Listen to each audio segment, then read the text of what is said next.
Hello everyone, इस video में आप flat die thread rolling machine देख रहे हैं आप। और आप देख सकते हैं ऑपरेटर एक वर्कपीस को फीड कर रहा है और इसके ऊपर एक्सटर्नल थ्रेड कट हो रहे हैं। मास प्रोडक्शन करने के लिए एक बहुत अच्छा ऑप्शन माना जाता है और डक्टाइल मटेरियल पे इस पर आसानी से थ्रेड कटिंग हो जाता है।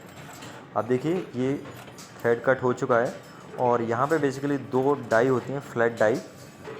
और ये जो एक पार्ट मूव कर रहा है इसके ऊपर एक डाई लगा हुआ है और एक आपका फिक्स डाई रहता है। ये जो मूव कर रहा है बेसिकली रैम से अटैच रहता है।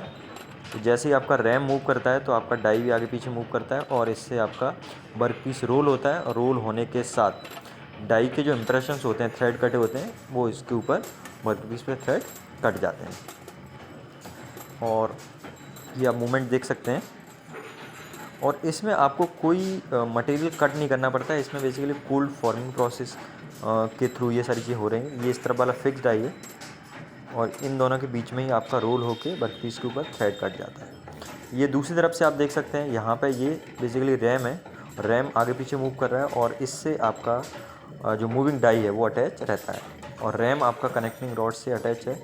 और इसमें किस तरह से पावर का ट्रांसमिशन हो रहा है वो मैं आपको बताता हूँ अभी। और आप देख सकते हैं कितनी फास्ट ये प्रोसेस आकर हो रहा है। और यहाँ पे जो सॉफ्ट मटेरियल होते हैं, जो डक्टाइल मटेरियल होते हैं, उन पर बहुत आसानी से ये प्रोसेस किया जा सकता है। इसमें फ्लैट डाई है और आपका रोलिंग एक दो आपका सिलेंड्रिकल डाई आती हैं उस पर भी होता है। ये पावर ट्रांसमिशन आप देख सकते हैं, मोटर है और इस मोटर के थ्रू आप यहाँ पे इस पुली में पावर का ट्रांसमिशन कर रहे हैं। ये एक तरह से फ्लाई व्हील है जो कि पावर के फ्लक्चुएशन को कंट्रोल करता है, एनर्जी को स्टोर करता है।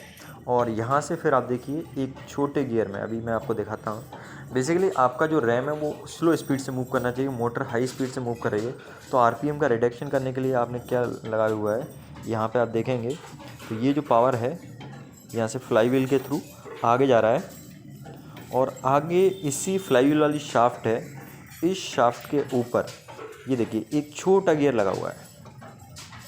ये देखिए यहाँ पे आगे आएंगे आप तो एक बहुत छोटा गियर लगा हुआ और उस बहुत छोटे गियर से बहुत बड़े गियर में पावर का ट्रांसमिशन कर रहे हैं। तो बेसिकली आरपीएम है वो बहुत ज़्यादा कम हो जाएंगे, जो कि आपकी प्रोसेस की रिक्वायरमेंट है।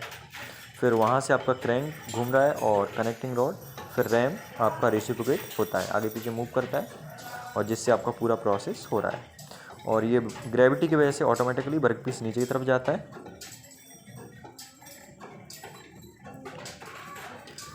ये मोशन का ट्रांसमिशन हमने देखा। और इसका जो डाई का मटेरियल होता है वो हार्ड मटेरियल की बनी होती हैं और ये die generally high speed steel, high chromium tool steel और अलॉय स्टील की बनी होती हैं, जिसके ऊपर आपको हीट ट्रीटमेंट के द्वारा हार्डनेस को बढ़ाना भी होता है। इसका हीट ट्रीटमेंट भी किया जाता है।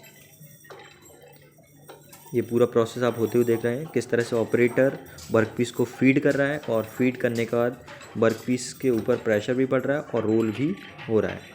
तो प्रेशर से और रोलिंग से आपका थ्रेड जनरेट हो रहा है। ये आप देख सकते हैं ऊपर से किस तरह से मैंने दिखाया है। और यहाँ पे आप दोनों डाई भी देख सकते हैं और फीडिंग करके रोल होके किस तरह से वर्कपीस आगे जा रहा है और उसके ऊपर थ्रेड कट हो जाता है। इसमें एक फ्लैट डाई है, ये वाली जो मशीन है ये फ्लैट डाई रोलिंग मशीन कहलाती है, जो कि छोटे वर्कपीस के ऊपर थ्रेड कट करने के लिए यूज़ होते हैं। और बड़ा वर्कपीस होता है, ज़्यादा डायमीटर का वर्कपीस, तो उसमें आपका रोलर लगे होते हैं जो कि रोल डाई रोलिंग मशीन बोलते हैं उसको। और बड़े वर्कपीस के ऊपर उससे थ्रेड कट कर सकते हैं।